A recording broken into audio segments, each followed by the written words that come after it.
Bonjour tout le monde et bienvenue sur ce nouveau numéro de Trek in Storia. Bonjour Arcadie. Salut Cyril, tu vas bien?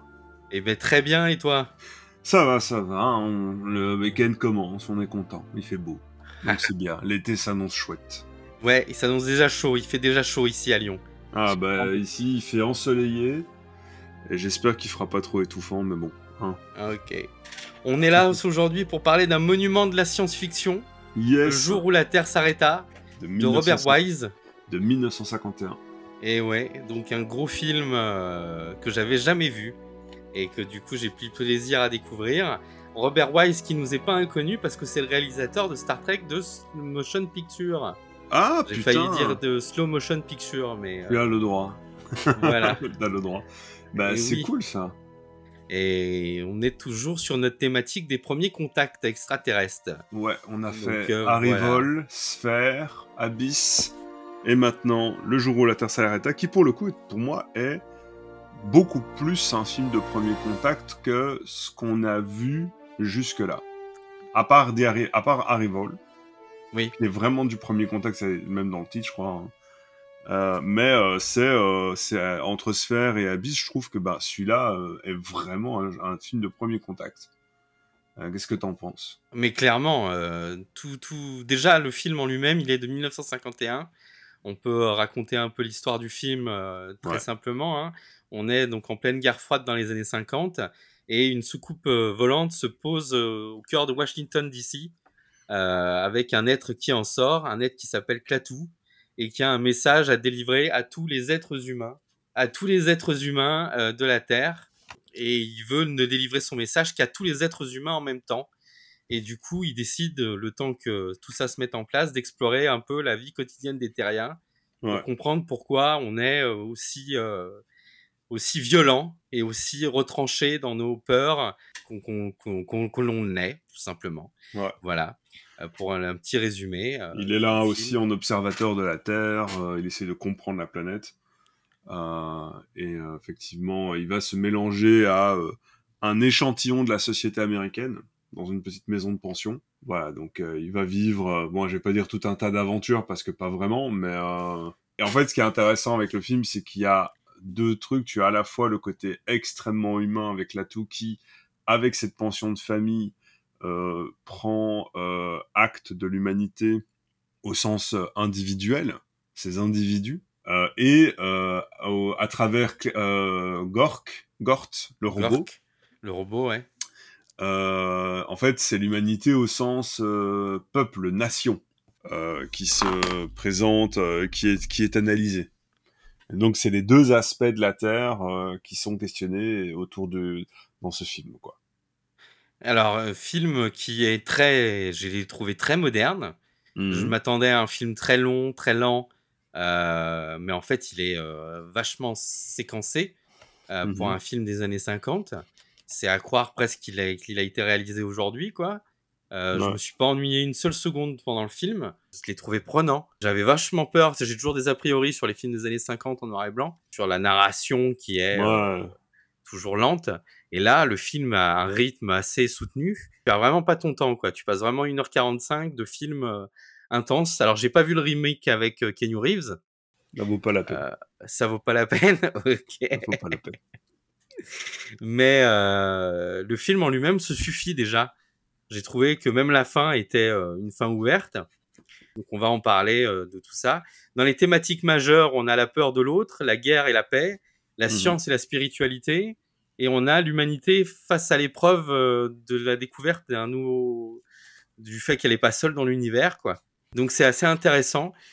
Sur le papier, on voit que les humains sont pas souvent quand il y a un premier contact, les humains restent stupéfaits, ils savent pas quoi dire, ils savent pas comment avancer les choses. Et là, tous les personnages ont un avis tranché sur le Mhm. premier contact. Du coup, ils arrivent à échanger avec l'extraterrestre de façon assez facile, à savoir donc Latou, l'extraterrestre, ressemble à un humain, hein, et qui peut échanger avec n'importe qui sans que ça fasse, comme dans Abyss, ce qu'on a pu voir, stupéfaction et Ouais, incompréhension, quoi. ou rencontrer avec le troisième type, où ils sont juste là, BA, Voilà. à attendre. Moi, je me rappelle que c'est un film que j'ai découvert, je devais avoir la vingtaine. J'avais été captivé par le ton du film. Alors, en lisant la page Wikipédia, j'invite les personnes à lire la page Wikipédia du film parce qu'elle est extrêmement intéressante sur les implications narratives, cinématographiques du film. Donc, je vais pas vous faire l'affront de juste lire une page Wikipédia, mais qu'il y avait cette volonté de documentaire dans la caméra, et ce qui fait Exactement. qu'effectivement, on est avec les personnages. Par exemple, le gars, il est filmé carrément dans les rues de Washington, pour donner un aspect réaliste à tout ce qu'on voit. Et je me rappelle que la tonalité du film m'avait captivé parce qu'elle était calme, elle était posée. Ça ne jouait pas sur des artifices même de celui de l'époque, allez, H.G. Wells là. La guerre des mondes. Voilà, la guerre des mondes, donc c'est pas du grand dramatique. Le fait d'avoir juste des personnages qui réfléchissent et qui opposent des idées, ça fait du bien. Voilà, et ce que j'aime bien dans ce film, c'est que c'est un film qui est extrêmement ancré dans son époque, qui cristallise à travers son époque, c'est-à-dire, donc ça parle clairement de la guerre froide, donc des tensions américains et russes, mais en fait, à travers ça parle de l'escalade de la violence. Et cette Oui, escalade de la violence, elle va très très vite, parce que déjà au début, donc à nouveau, je me permets de faire la parenthèse pour nos auditeurs, on se permet de spoiler tous les films, parce que nous ne sommes pas des critiques de films, nous sommes simplement des passionnés qui aimons discuter sur les films. Donc, soit vous en avez rien à faire d'être spoilé, soit allez voir le film, je vous y invite. Et même en connaissant un peu les tournants, les rebondissements de l'histoire, ça vaut la peine. 1951, le jour où la Terre s'arrêta. Et ce qui est intéressant, c'est que dès le début, donc quand le vaisseau spatial arrive, tu vois, il y a tous les militaires qui sont mis en place avec les flingues, ils sont tous préparés, et tu as les généraux qui sont on attend, et en fait, au final, il y a un des soldats qui panique et qui tire. enfin, oui, Et il tire avec un pistolet, si je me rappelle bien, oui, exactement. qui en fait est l'arme la plus dérisoire dans tout l'arsenal que tu vois là. Et déjà, ça, on te dit à quel point le gars est nous sommes mus par des passions, notamment par la terreur, et que ça nous fait perdre le contrôle de la violence. Alors qu'on a une violence qui est censée être calibrée par les militaires, tu vois, ils sont tous là, il y a une chaîne de commandement qui va légitimer l'utilisation de la violence, c'est-à-dire protéger les habitants, qui va rassurer cette utilisation de la violence autant que faire se peut par l'illusion enfin l'illusion, mais par la mise en place d'une structure coordonnée d'information et d'ordre pour pouvoir ne pas tenue par des généraux censés être des sommités dans leur domaine, tu vois. Ouais. C'est-à-dire c'est pas les derniers clampins qu'on va nommer, en tout cas dans le film, tu vois, les sommités scientifiques sont extrêmement intelligentes, les militaires dès qu'ils parlent aux hommes les plus les directeurs d'État et tout, c'est considéré comme étant les personnes les plus aptes à tenir cette fonction. Oui, Et il y a une nobélisation de l'homme politique et de l'homme de pouvoir, quoi. voilà. Et en fait, même là, t'es pas à l'abri d'un gars qui panique et qui tire. Et ça, c'est la première information que l'extraterrestre a sur l'être humain. Et en plus, toutes les conversations qu'il a avec l'humanité sont ces trucs d'escalade de puissance. C'est-à-dire, tu sais, quand il est en train de discuter avec la famille moyenne, et que t'as clairement, où on te parle des communistes et on te fait, ah oui, tu sais, t'as la femme là qui te fait, moi je sais, suivez mon regard, hein, et en fait, on parle clairement enfin, une fois de plus, c'est comme on est à une échelle planétaire, la tension avec le voisin d'à côté devient ironique. Oui, Rien ne rassemble plus qu'un ennemi commun. Donc voilà, donc il y a plein de petites choses où ça a été fait en fait avec beaucoup de sérieux. Ça, c'est ce que j'ai appris en lisant la fiche Wikipédia, où le gars a vraiment voulu mettre quelque chose, une patte pour apporter un œil nouveau à la SF à l'époque, parce que 51, je crois que c'est 46. Enfin, quand tu vois du H.G. Wells, quand tu vois la planète interdite, quand tu vois tout ça, là on rentre dans une science-fiction très terre à terre en fait, oui. mais qui questionne le futur de l'humanité. Pour continuer sur le réalisme, il y a le jeu de l'acteur, donc Michael Rennie, qui est charismatique au possible. De C'est un fou, hein. acteur britannique. Choisi, vu que c'est sur la page Wikipédia, choisi et voulu par le réalisateur dans ses desiderata. Il incarne le calme, l'autorité et l'étrangeté. Et parce que Euh, c'était un nobody. voilà. À la base, les studios voulaient une superstar, et lui, il a dit, vous pouvez pas amener une rencontre de l'autre monde, et je sais pas, il donne un nom d'acteur, mais tout d'un coup, t'as Brad Pitt qui sort d'un vaisseau, quoi. Ouais. Exactement ce qu'ils ont fait dans le remake, hein. Avec T'as Keanu l'autre Reeves. monde et t'as Keanu Reeves qui sort d'un vaisseau, tu sais, mais c'est Néo, qu'est-ce que tu incroyable. fais là? Tu t'es trompé de Ex- film. Exactement. Ah Euh, là là. ouais, et pareil aussi, il y a un truc que je trouve assez mignon, qui est aussi très propre à cette époque-là, c'est la toute-puissance bienfaitrice de la science. Oui, Et des études. Tu vois, t'as Billy et le petit Billy qui doit étudier l'arithmétique. l'arithmétique, et grâce aux études, il pourra aller à l'université et devenir un homme bien. Et puis, juste dans le bâtiment, dans la maison d'à côté, il y a le plus grand scientifique de la Terre. Et viens, nous allons lui dire bonjour. Et enfin, tu vois, il y a tout un petit espèce d'Albert Einstein du film. Du film, ouais. Et il lui Et résout son équation.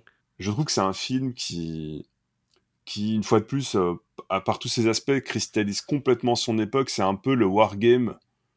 Et il est aux années 50 ce que Wargame est aux années 80. Tu vois ce que je veux dire? Ouais, exactement. Voilà, tu veux comprendre les années 80 et ses obsessions, tu regardes Wargame. Tu veux comprendre les années 50 et ses obsessions, tu regardes Le jour où la Terre s'arrêta. En passant un bon film, hein, bien entendu, de SF. Hein. Donc voilà, quoi. Il y a un aspect aussi du film qui passe totalement inaperçu, c'est que c'est un film relativement féministe, Ah parce que bon? le seul personnage capable d'entendre le message de Klaatu, ça reste une femme qui Ok. est capable de l'entendre et de le comprendre, alors qu'il ne veut pas le dire aux hommes, il veut le dire à l'ensemble des hommes avec un grand H, quoi. Ah, c'est Mais vrai, à ça. une femme uniquement, il le dit pendant 30 minutes, il expose le problème de la Terre, quoi. Ah oui, c'est vrai, ça. Et du coup, il ne veut pas l'exposer aux hommes avec un grand H, sans qu'ils soient tous réunis de toute confession et de toute nature ou ethnie. Euh, j'ai trouvé que c'était assez fort dans le film, Mhm. qu'elle soit moteur aussi de l'action de la fin, quoi. Bon, Ouais, après, il y a un peu une réminiscence christianique dans le film, avec le fait qu'il se fasse appeler charpentier, Carpenter, qui, comme Jésus, revient à la vie, quoi. Et elle est à l'image un peu de la Vierge Marie. après ça, pour moi, je le mets dans la catégorie, c'est les États-Unis, c'est les années 50. Je crois que toutes leurs histoires sont une réminiscence de la Bible. Oui, Tu vois qu'il n'y a pas forcément dans cette histoire-là, mais que ça, c'est juste à force, comme il y a du catholicisme, de la chrétienté dans Tolkien parce qu'il est catholique. ouais. Ouais, donc c'est pas, ils ont pas dit on va raconter le Jésus de l'espace qui est venu avec une bombe atomique sur pattes. Et voilà. Et puis t'as ce message de fin que je trouve qui moi m'a toujours laissé un peu perplexe. Donc j'explique pour les auditeurs, mais en gros il dit que dans sa course à la technologie, ben au final la planète Terre est en train de se faire repérer, de pouvoir rentrer une sphère supérieure de communication, d'échange, et notamment d'échange intergalactique. Sauf que nous, on est tellement mus par les passions à se faire la guerre et tout, que en fait, l'ensemble des planètes unies, on va appeler ça comme ça, a pas forcément envie d'avoir des bourrins qui se joignent à eux. Et Et qui sont afin, capables de faire taire les bourrins s'il le faut, quoi. voilà, et en fait, pour pouvoir faire ça, il y a le robot Gort qui est une espèce de représentant de super police d'État en robotique. C'est-à-dire, il faut entendre là, dénué de toute passion, dénué de toute corruption, dénué de tout stéréotype ou préjugé, qui a cette autorité suprême de vie et de mort sur tous, pour simplement à celui qui fait le moindre faux pas. Donc t'as pas le droit à l'erreur. Enfin, donc véritablement c'est la tyrannie de la peur. Moi je trouve que c'est ça. Oui. Mais qui dans le film est légitimé par tout le film, où on te dit ok d'accord la tyrannie de la peur, mais regarde, dès qu'on vous laisse 2 minutes faire, vous pétez les plombs, vous tirez avec un flingue, vous vous soupçonnez les uns les autres, et l'histoire de votre planète prouve que vous n'êtes pas capable, si ce n'est à une échelle microscopique, d'un individu isolé à un autre. On prend l'exemple de Billy, on prend l'exemple de la femme. On prend l'exemple de sa mère, on prend l'exemple du scientifique. Mais à l'échelle planétaire, vous n'êtes pas capable de ne pas vous laisser succomber par cette ultra-violence qui vous parcourt. Et donc, du coup, nous, on légitime cette utilisation de ces robots-là, d'autant plus par le fait qu'ils ne prennent pas parti et qu'elles ne sont limitées que vous pouvez faire ce que vous voulez sur la planète, mais dès que vous commencez à faire chier les voisins d'à côté, là, c'est fini. C'est quand même, voilà. Et puis t'es sur la page Wikipédia là, et c'est par la peur qu'ils veulent régner aussi quoi. C'est-à-dire que cette proto-fédération de planètes unies règne par la peur quoi. Ouais. Par la peur d'annihiler un monde qui puisse annihiler d'autres mondes quoi. Mais ce qui est intéressant, c'est que c'est une peur qui est présentée comme étant la solution. Oui. Parce qu'à la fin, le gars, il se pointe, il fait « Oui, je m'appelle Klaatu ». Et puis il dit son message et fait ciao. Et il te laisse avec ça. Et le personnage de Klaatu étant quand même présenté comme extrêmement érudit, sage, réfléchi, mesuré, tu te dis que c'est pas le dernier des cons, le gars. Tu vois, c'est pas. Et donc, comme c'est un message qui est en opposition à tout ce que l'humanité a fait depuis le début, ça veut dire que c'est ça la réponse sociétale ultime, que sa réponse est la bonne. Et c'est quand même bizarre, enfin, je veux dire, tu vois, voilà, moi c'est un truc avec lequel je trouve que ça reste un débat qui est hyper intéressant. À nouveau, j'invite les auditeurs à aller regarder sur la page Wikipédia, parce qu'il y a tout un paragraphe qui va vraiment développer ce truc-là, notamment la thématique de la liberté. Mais franchement, il y a ce moment-là où à la fin, il se barre, il fait ciao les gars, et toi t'es là, tu fais ok, qu'est-ce qui s'est passé? On va crever ou pas? Et mine de rien, ça permet plusieurs lectures du film. Moi, je trouve que du coup, c'est un film que j'ai quand même vu genre 4-5 fois dans ma vie, en 10 ans, en 15 ans. Et c'est un film qui fait plaisir à revoir parce qu'à chaque fois, il est de qualité, quoi. Ouais, et il prend pas des travers, il est direct quoi. Mmh. Ce que j'ai apprécié du film, c'est qu'il va droit au but. Il prend pas des tensions dramatiques, il n'y a pas de triangle amoureux. Oh, il y en a un petit, il y en a un petit. Un tout petit, oui, mais ils auraient pu jouer fortement là-dessus, quoi. Euh, c'est un film qui est direct. Et est-ce qu'on en parle de la citation Klaatu Barata Nikto? Hier, quand je l'ai entendu, mais ça m'a réveillé direct. J'ai fait, mais c'est pas la phrase qu'il doit dire dans Evil Dead 3 pour contrecarrer le Necronomicon, quoi. Ah moi, je l'ai pas vu jusqu'au bout ni Evil Dead 3, mais du coup, je sais que c'est une phrase qui est culte, qui est répétée souvent un peu partout. Et Qui est donc toi, utilisé dans Star Wars aussi. ça t'a réveillé des souvenirs? Bah ouais, c'est la phrase de culte d'Evil Dead 3. Et pour moi qui suis grand fan de Star Wars, sur la barge de Jabba le Hutt, c'est le nom de 3 extraterrestres. Klaatu, Baratar et Nikto. Voilà. Voilà, du coup, tu sais maintenant d'où ça vient. D'où ça vient, voilà. Mais apparemment, c'est repris dans plein de films. Ouais, j'ai vu ça. C'est tout pareil, hein, la page Wikipédia les référence tous, donc Ouais, c'est un film qui est assez vieux, qui est assez conséquent pour avoir énormément d'informations. Ça c'est aussi un truc que j'aime bien, ça fait partie de ces films qui ont eu, mine de rien, tellement d'impact et qui, aussi, fondamentalement, ont eu tellement à dire que tu peux revenir dessus. Et, je vais faire un petit aparté, c'est ça la différence avec la dernière trilogie de Star Wars. Parce qu'en fait, j'écoutais des gars qui disaient, oui, mais tu sais, elle a suscité beaucoup de remous. ouais. Moi, je n'aime pas c'est tout ce qu'a fait Disney. Je m'en fous que Andor et Rogue One, c'est bien. Il y a un moment, moi, je parle juste de la dernière trilogie de Star Wars, qui pour moi est une honte cinématographique. Quand t'as autant d'argent, tu peux pas. Et que le scénariste a dit, voilà, je pourrais attendre un an. Vous pouvez me laisser un an pour faire le scénario complet. Et que Star Wars Disney a fait non. On se lance directement dans la prod et ça a fait des gars qui savaient pas où ils allaient et donc tu n'as aucun récit cohérent. Ça fait que on disait, j'ai entendu des terres qui ont grandi avec la trilogie et qui ont mal vécu la prélogie et qui disent si ça se trouve c'est la même chose, plus tard il y aura des défendeurs de la postlogie. Oui, exactement. Voilà, moi je suis pas d'accord avec ça, à part simplement par une pure nostalgie. Pourquoi? Parce que la force de Star Wars, c'est que tu peux, comme le film Le jour où la Terre s'arrêta, c'est que tu peux revenir dessus et il y aura toujours quelque chose à dire parce qu'il y a une qualité fondamentale à l'impulsion du film. C'est tellement bon, c'est pas des films excellents, ils sont pas géniaux. Il y a plein de défauts. mais il y a tellement eu d'intentions qui soient extrêmement pensées avec une volonté Avec, de bien faire, tu vois, voilà. avec une volonté de bien faire, qui fait que tu pourras toujours revenir dessus, tu pourras toujours apprendre quelque chose, ce qu'il n'y a pas avec la postlogie. Puisque la postlogie, en fait, tu vas regarder le film, tu fais putain, c'est quand même des idées débiles, il y a plein de trucs qui vont pas. Et ça, c'est mon petit tacle à la postlogie. Mais du coup, pour moi, c'est un truc que j'aime beaucoup avec Le jour où la Terre s'arrêta, c'est que tu peux à chaque fois revenir sur le film, tu peux le redécouvrir, tu peux l'approfondir, tu peux en apprendre plein de choses, et il y a des choses à dire dessus. Toute la thématique de la liberté, toutes les théories, toutes les philosophies, toutes les thématiques qu'il y a qui parcourent le film sont des thématiques qui sont extrêmement intéressantes. Et c'est ce que tu vas retrouver dans des très grands films, comme je trouve les Star Wars, comme Jurassic Park, comme plein d'autres, qui font que t'as pas besoin d'avoir la planète interdite. En fait, tu n'as pas besoin d'avoir un, un chef-d'œuvre.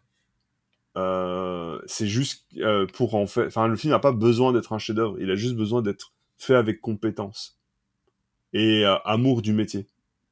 Oui, pour résumer Tu ce vois? que tu dis, le matériel d'origine étant tellement bon qu'il Ouais, en devient riche. exactement. Merci.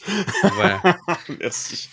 Exactement. Merci, merci. Le matériel d'origine est tellement bon qu'il en devient riche. Je t'en remercie. Cette phrase est magnifique. Euh, voilà. mais ouais, et c'est ça qui est super agréable, qui est plaisant. Moi, c'est un film que franchement, j'aime beaucoup me refaire une fois de temps en temps. Et puis, je trouvais, pareil, que la photographie était impressionnante.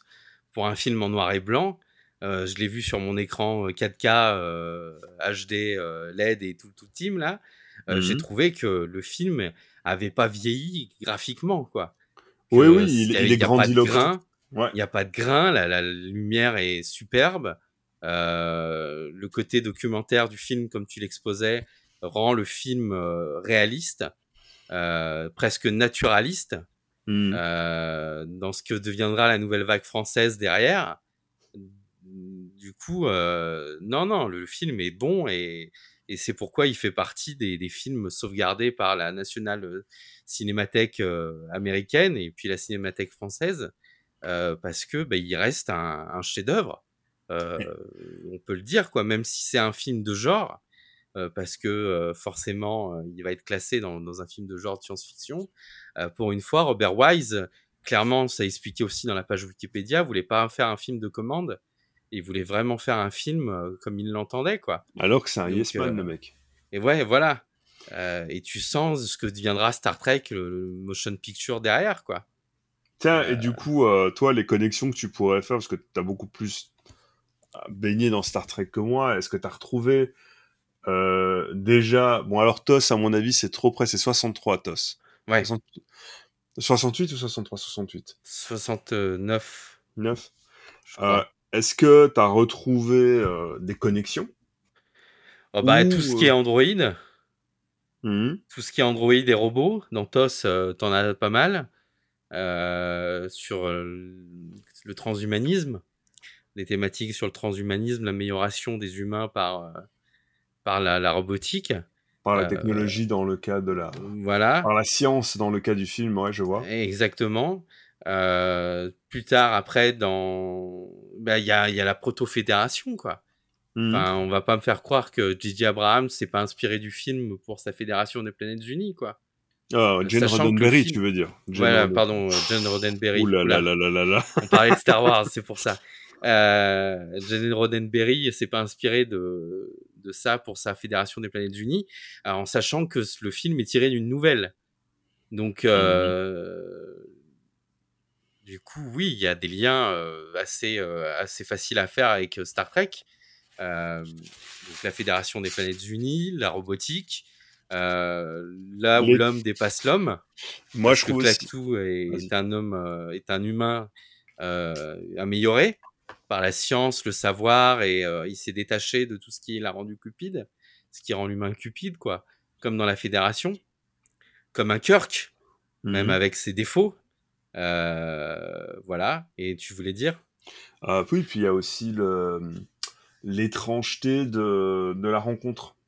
Tu vois, cette espèce le design de Gort qui est extrêmement épuré. Bon, avec le recul, un peu ridicule, parce que t'as vraiment ce côté un peu robot en mousse, mais je trouve qu'il fonctionne si tu le regardes avec un regard de compassion et d'amour pour ce genre-là. Mais le design, l'idée du design, c'est-à-dire cette espèce de silhouette simple, très épurée avec une simple visière, ouais, il y avait aussi cette espèce ça nous ressemble, mais c'est pas la même chose. Qu'on va retrouver dans les simples prothèses frontales et nasales de Star Trek. On te fait TKT, c'est de la SF, ça a rien à voir avec des humains. Regarde, ils ont pas le même front que nous, tu vois. Mais voilà, donc il y a un peu je trouve qu'il y avait un petit peu ce truc. Voilà, puis bon, après t'as la soucoupe volante qui n'a aucune jointure aussi. Oui. Tu vois, cette espèce de technologie qu'on ne comprend pas, qui est trop loin pour qu'on le comprenne. Et ce qui est très intéressant, c'est qu'ils essayent de bloquer cette technologie par une nouvelle technologie. C'est-à-dire que le robot, il le coule dans un matériel plastique. Ah oui, bah oui. Pour pas qu'il bouge. C'est assez intéressant, ça. J'ai trouvé ça assez novateur pour un film. Dans un film classique, genre La Guerre des Mondes, ils auraient essayé de le détruire. Là, ils le bloquent avec un matériel plastique. Donc de l'ingénierie technologique, quoi. Ça venait d'arriver, le plastique, c'est pas ça. Et ouais. Excellent. Ouais, c'est marrant, ça. Tu vois, donc pour revenir sur ce que tu disais, c'est un film que t'as beau avoir vu 3-4 fois, il y a toujours des choses à découvrir sur le film, quoi. Ouais.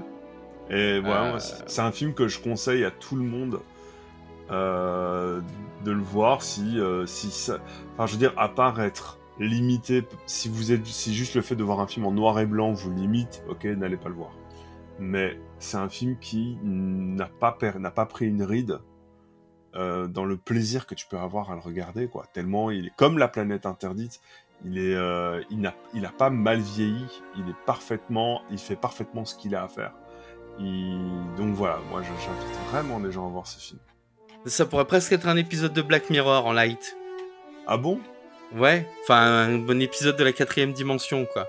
C'est... Non, il a vraiment pas pris une ride là-dessus, quoi. Il y a des vieux films qui ont pris leur âge, mais je l'ai trouvé moderne, ce film. Ouais. Dans sa narration, j'ai pas vu le reboot. Donc je pense que le reboot doit avoir des longueurs interminables pour se dire on fait référence à un vieux film. Et il doit broder là où le vieux film ne brodait pas. Oui, et puis aussi c'était l'époque de la pardon. De trop de numérique. Oui. Et en fait, de la bouillie numérique, et du coup ça devient infernal tellement il n'y a plus rien qui est vrai. Là où le film est comme c'est tourné dans les rues de Washington, t'y crois. Et puis même, les effets spéciaux sont respectables. Hein. Je veux dire, j'ai même été étonné de la qualité des fondus enchaînés. Je me suis demandé comment à l'époque ils ont pu faire pour avoir ces fondus enchaînés là, quoi. Parce qu'ils sont propres. Ah, c'est ok. Voilà. Donc voilà, on arrive tout doucement sur la fin de ce podcast là. J'espère que ce film vous aura plu. Ouais, vous donne envie d'aller le voir. N'oubliez jamais de vous intéresser à tout ça, parce que mine de rien, la science-fiction, c'est un genre, le cinéma de genre, et le cinéma surtout, ce sont des œuvres qui se répondent les unes des autres, comme tu as dit. La fameuse phrase Klaatu, Barata, Nikto, on la trouve dans Star Wars, on la trouve dans Tron, on la trouve dans Evil Dead 3. Et donc il y a plein de trucs comme ça, n'hésitez pas à aller voir ces films-là. C'est ce qu'on fait en fait à chaque fois quand on parle du film Running Man. On a fait une émission là-dessus qui était pas... le film n'était pas dingue. Par contre, c'est dans ce film-là que Lucas découvre qu'il y a moyen de faire des effets spéciaux à la hauteur de ce qu'il avait en tête, et donc a appelé le directeur des effets spéciaux pour Star Wars. Son premier Star Wars. Ce film, La Planète Interdite, est clairement le prémisse de Star Trek.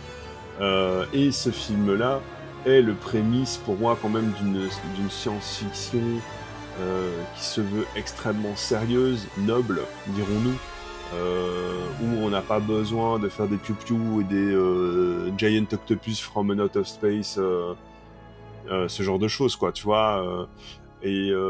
Donc, allez découvrir ces films-là. Et nous, on se retrouve pour un prochain film, de Premier Contact. Alors, pour le coup, je sais plus trop quand on pourrait parler. Et ben, on peut parler de Rencontre du troisième type. Ah bah oui, Rencontre du troisième type. Troisième type. Je suis con. Rencontre du troisième type. Ouais. Sachant que Running Man, on l'a jamais fait en podcast. Quoi ? Ouais, on l'a jamais fait en podcast. On l'a fait en vidéo. Non. Si, on l'a enregistré. Running Man, non, j'ai aucun souvenir de ce film-là. Le mec est enfermé dans une... Et c'était chiant d'ailleurs. Le mec, il est enfermé dans une station et il doit... C'est une espèce de... Ah, Silent Running. Voilà, Silent Running, pardon. Excusez-moi. Voilà. Silent Running, waouh. Parce que Running Man, effectivement, j'ai pas souvenir qu'on l'ait fait. Non, Silent Running. Oui, tu as raison, Silent Running, waouh. Voilà. Pas confondre, mais on en a fait tellement aussi, voilà.